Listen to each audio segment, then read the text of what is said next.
Hi everyone and welcome to today's Crowdfund Sport Live and Learn Introduction to Crowdfunding webinar.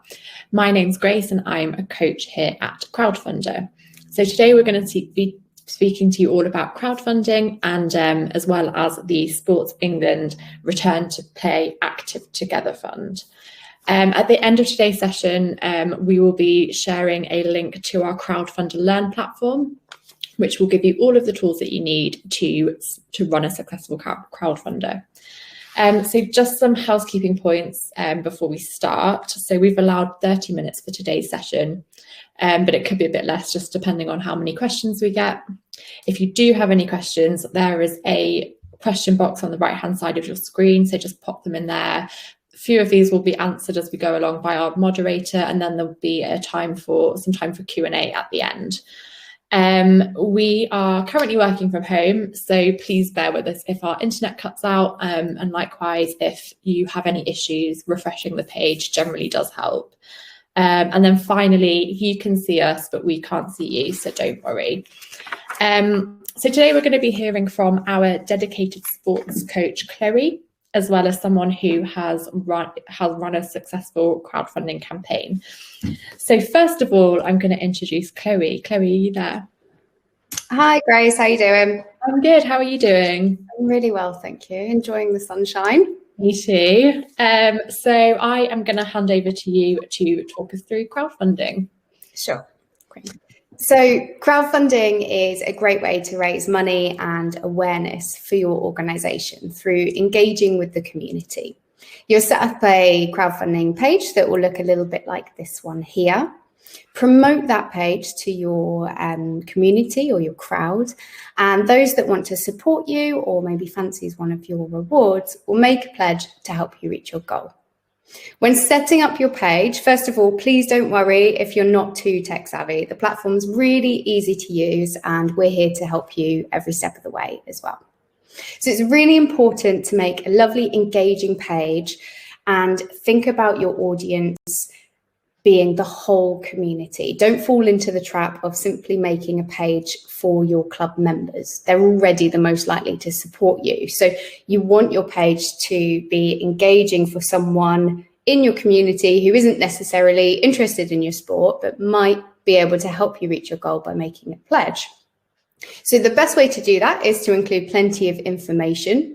As you can see here, you can add nice big bold headings to separate the text into sections. I recommend an introduction about your organisation. Tell us why you benefit the whole community. So perhaps your club holds community events, or maybe other organisations use your facilities. All these are great reasons for other people to pledge onto your campaign, as well as your membership base. This one sounds a bit obvious, but tell us why you're crowdfunding. So for many of you here, that's likely to be the effect that COVID-19 has had on your organisation. And finally, be transparent about how you plan to spend the money. As a potential supporter, I'm much more likely to pledge on a campaign if I can see the direct effect that my pledge is going to have on your club. So now you've got lots of information, you want to make it look really engaging, and the best way to do that is with videos and images. So you can add these throughout the campaign, as you can see on this page here. And your video should be used as an elevator pitch to summarize the information on your page in sort of a 1 to 2 minute video. Always include people because it makes it much more personable and helps make it shareable too. Now, the next thing I want to talk about is rewards. So here at Crowdfunder, we are the top rewards-based crowdfunding platform. That means that in addition to your standard donations that you maybe associate with traditional fundraising, you can also offer something in return for a pledge. So speak to local businesses, speak to your club members to see what can be donated to be used as a reward. This is a great way to attract pledges from those that we mentioned earlier outside of your immediate network. So this slide includes some examples of of rewards that we've seen over the past year, and you'll see absolutely everything in there appealing to a really broad audience. So 2 hours of conversational Greek lessons, not necessarily related to sport at all, but it's an interesting reward that might attract a pledge from elsewhere. Discounted fish and chips. All these things are going to really help boost your reach in the network and demonstrate the connections you have within the community too. Another feature that we have at Crowdfunder is the multiplier.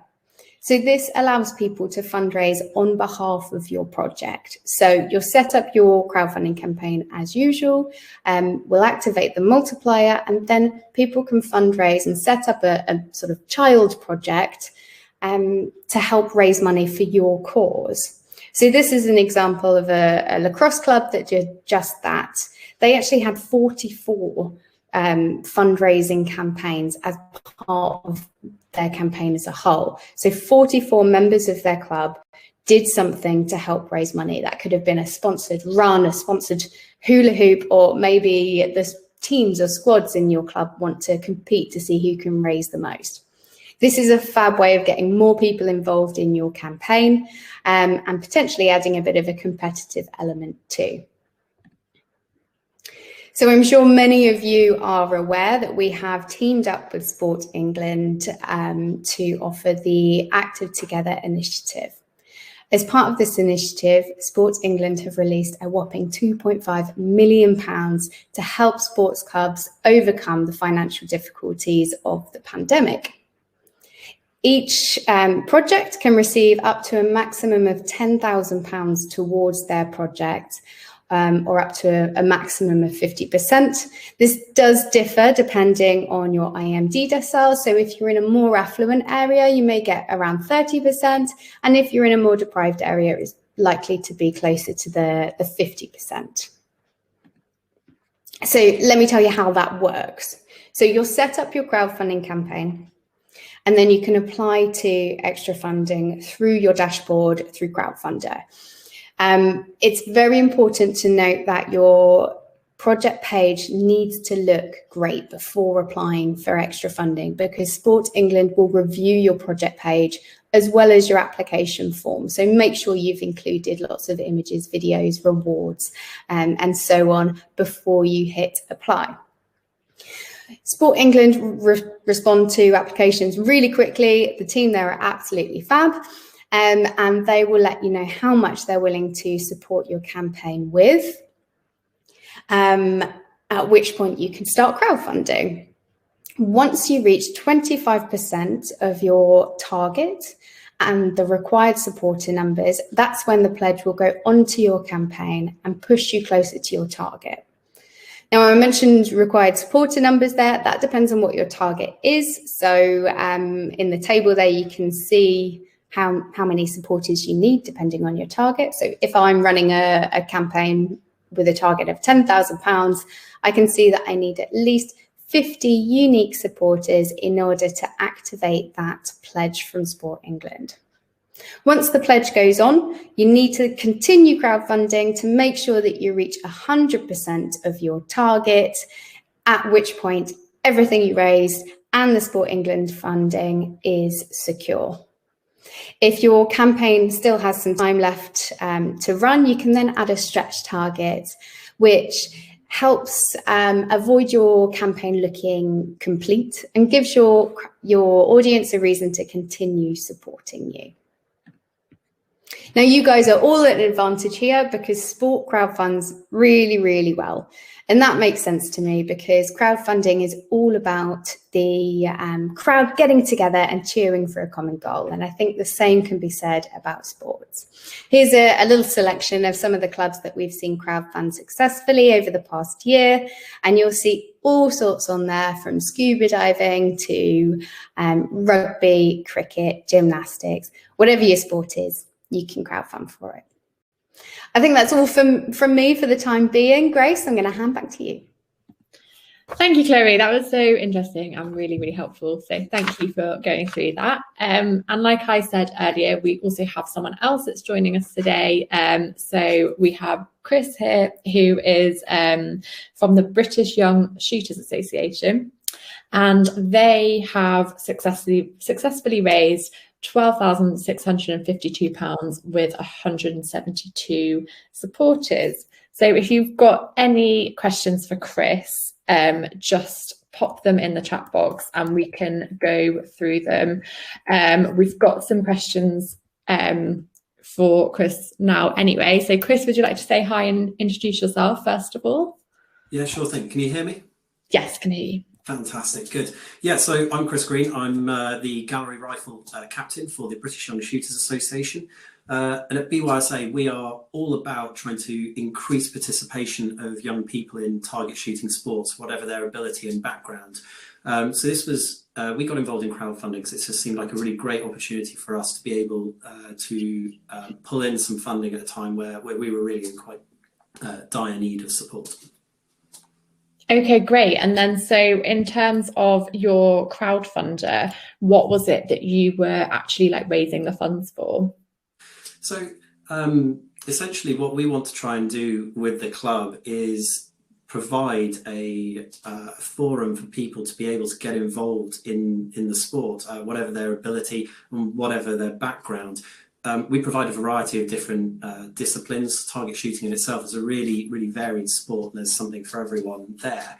But for us to be able to bring people into the sport, we felt the need to develop a real hub for shooting at the National Shooting Centre down at Bisley in Surrey. So just before COVID, we were very busy starting to design a renovation of a new lodge to create this new hub for us, which is going to really provide a supporting facility with new accommodation, toilets and showers, kitchens, and also a safe and secure armoury built to Home Office specifications that would really allow people to join into this sport.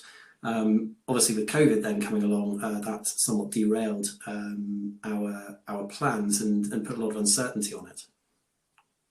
Yeah, definitely. We've spoken to a lot of projects who have gone through kind of like similar issues with COVID.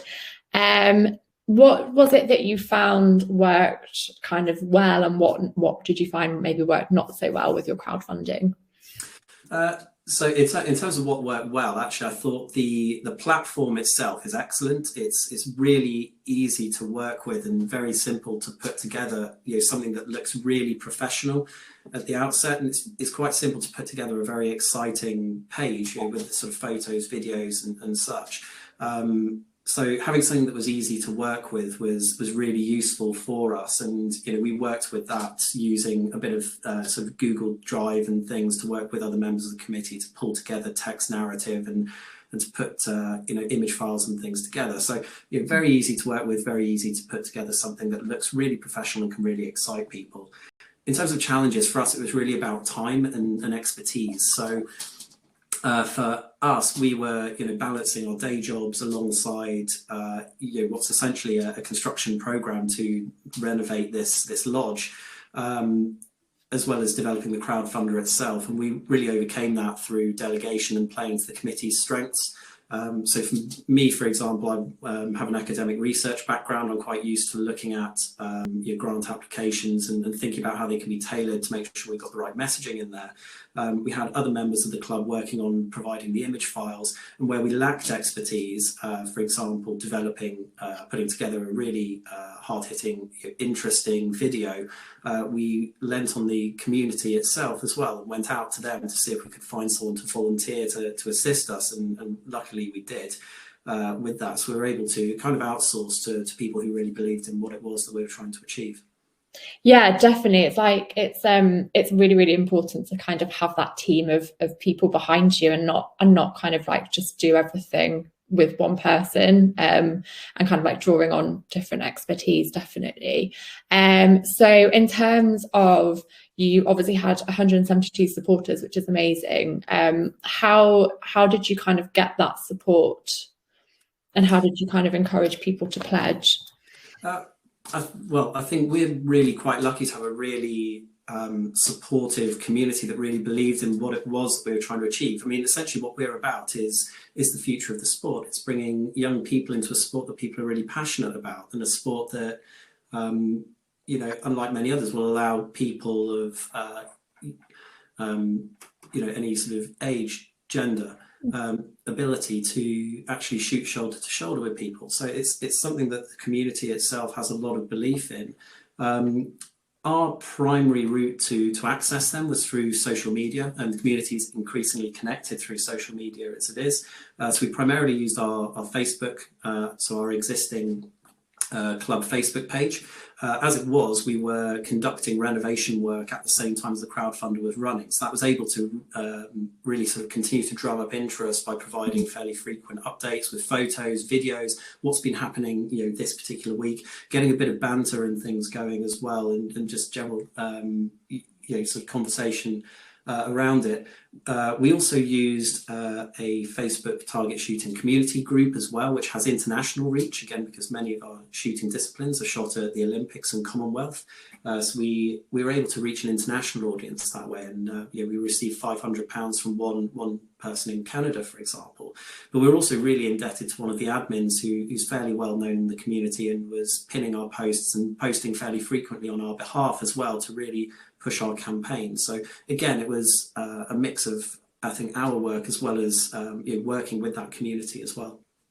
Yeah, definitely. And then that kind of, I guess, leads me on to the next question. But what would you say kind of has been the benefits of crowdfunding outside of obviously the raising the funds? Well, I think it's raised a huge amount of awareness about what we are doing as a club and what we're about. It's created a good news story at the National Shooting Centre as well, and we frequently have people sort of coming across to see what we're actually doing with the renovations as well, see how things are progressing. We've consequently had a lot of offers for additional assistance, whether that's in actual construction work, whether that's in coaching of members in the future. We've had more membership inquiries, and it's opened up other opportunities as well. So we've found other groups that we can potentially work with, such as scouts and cadet units. And generally it's allowed us to showcase some of the innovation that we're producing there. So for example, developing Japanese style pod beds for accommodation. It's not something anyone else has done on camp. And generally it's just mobilised the community to get behind us, which is again really positive. Yeah, definitely. That's really great. So thank you so much for sharing those tips. That's been really, really helpful.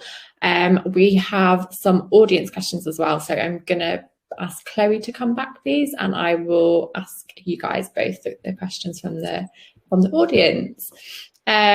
So number one is for Chloe, and this is from Jim. Does the crowdfund need to deliver the whole project, or can it just be for part of it? So it can be part of the overall project. You need to make sure what you raise is going to be used for what you're saying it is. So if you've got a big project and part of this money is towards that, and without the whole amount, you can't do the project. You know, you need to be honest with your supporters about that.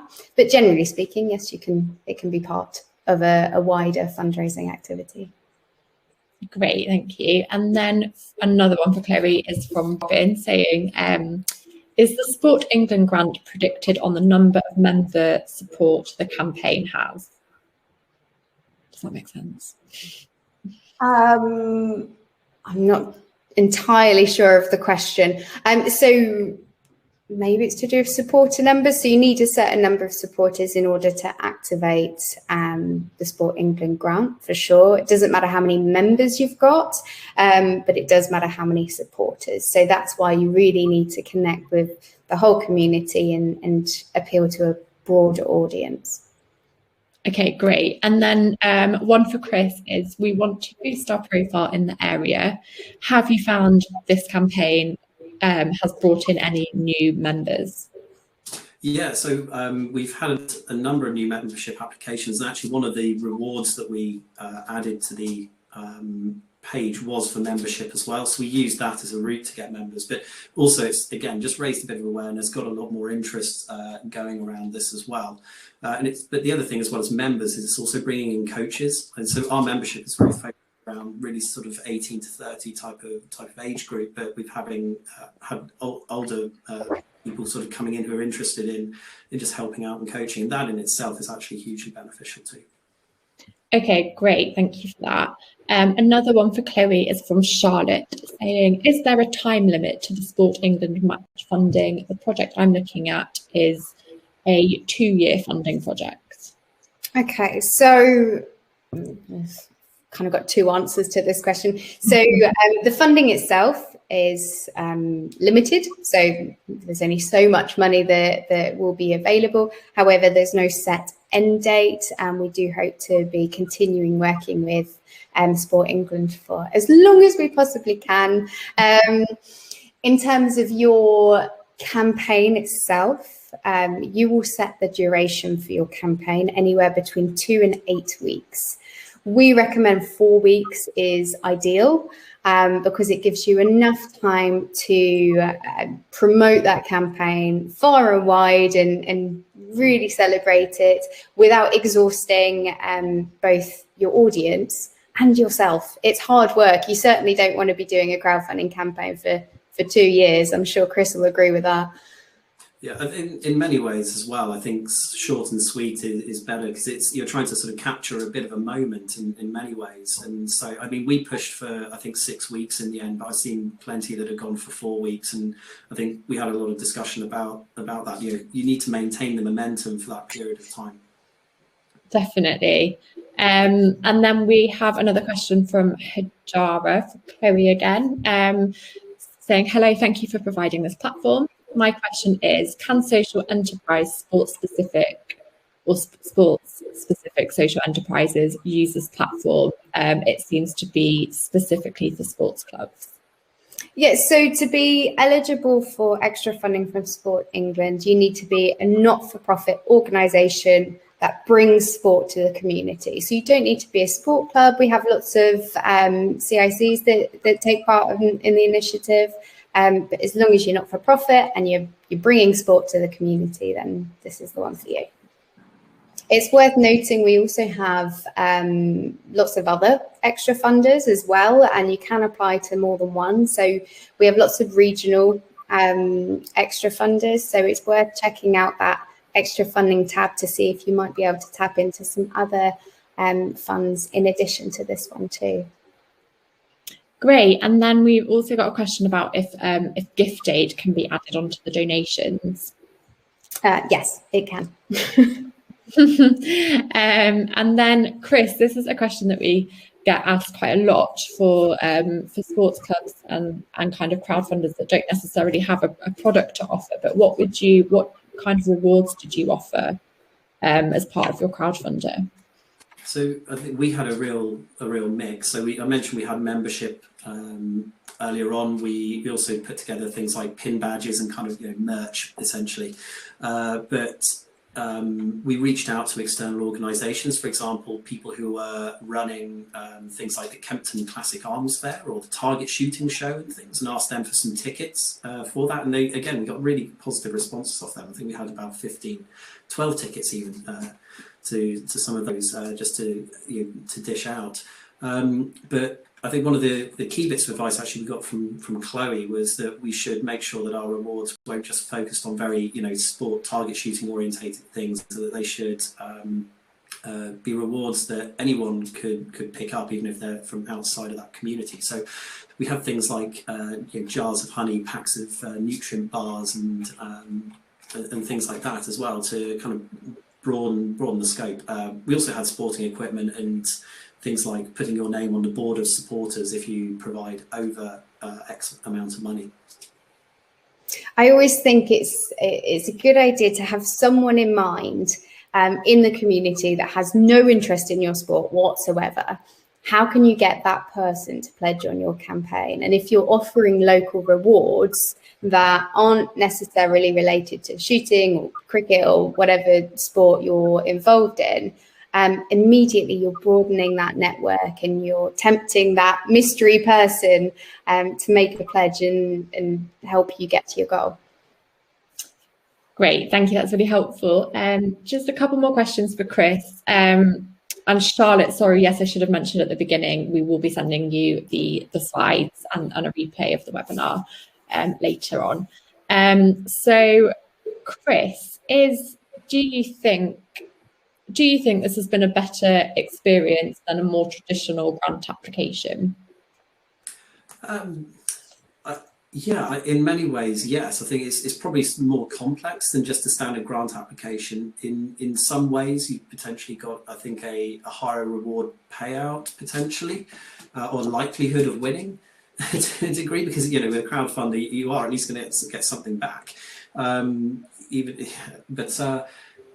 I think the value in terms of raising awareness from the community and bringing in some of these broader offers from people and opportunities has been massive. And actually, I think that one of the things I still haven't flagged to Chloe and have been meaning to, we had a company that got in touch with us who'd seen the crowdfunder that as part of their corporate social responsibility work has got in touch and is interested in fitting all of our central heating for free. We're blown away by by the response, really, and if anything, that's a massive motivator to the people who are on the committee within the club, that we are on to something really great here, and it really helps to drive us forward too. So definitely worth thinking of the benefits beyond the finance. And then question for you, Chris, if I may. Sorry, Grace. Would you do it again? Oh yeah, definitely. We've now got a number of other ideas of other things we need, to be fair. So I think potential for equipment budgets and things to boost the type of equipment we have to allow people to be competing at a more sort of competitive level. But I think we'll need to have a think about how we deliver that, because I think we don't want to be. I think there's a balance of how much you can draw off the community at the same time. So that's something for us to consider. Perhaps we need to get some advice from Chloe and others on. Sure. I wouldn't recommend doing it straight after a campaign. You've sort of exhausted, if you've done a good job of it, you've exhausted that audience. So give them a bit of a breather, and then have a real structured project for the next round, maybe in a little while's time. And then just one final question. If you had one piece of advice, Chris, that you'd want to give to people that are about to start their crowdfunders, what would that be? I'm going to cheat. I'm going to give you just a couple. So for me, from an academic research perspective, when it comes to grant writing and things, it is just about looking at the grant requirements, understanding those, and making sure you weave them into your narrative. It doesn't have to be communicated in words. You can also use the videos, the photos and things, to be able to get that message across. For us, running a crowdfunder at the same time we were running a project was really beneficial, because we were able to have constant flow of information and updates. And I think the other thing I'd say is to just use the crowdfunder resources. You're at the webinars already, which is great, but also use the expertise on the team as well, because they've been hugely helpful to what we've achieved. Amazing. Thank you so much. It's been really great to talk to you, and really interesting to hear kind of like from someone that's done it. So thank you, Chris. And then I'm going to hand over to Chloe now, just to talk us through the next steps. Okay, fab. Thanks, Chris. Okay, so hopefully everyone now has a better understanding of what crowdfunding is all about and how it can help your organisation. So the next step is to follow Chris's advice and become an expert yourself by using the resources that we have available. So we have a guide.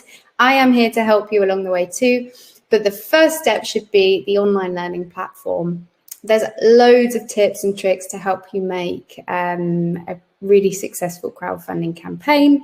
There is an introduction to crowdfunding, a course on planning, creating and running your campaign. So log on there, and I will send a link out to this in an email with a replay of this webinar if you want to watch back as well. Great, thank you so much. Thanks, Chloe, and thank you, Chris, and just thanks everyone for asking your questions and watching the webinar. Thanks everyone. Bye. Thanks, guys. Bye.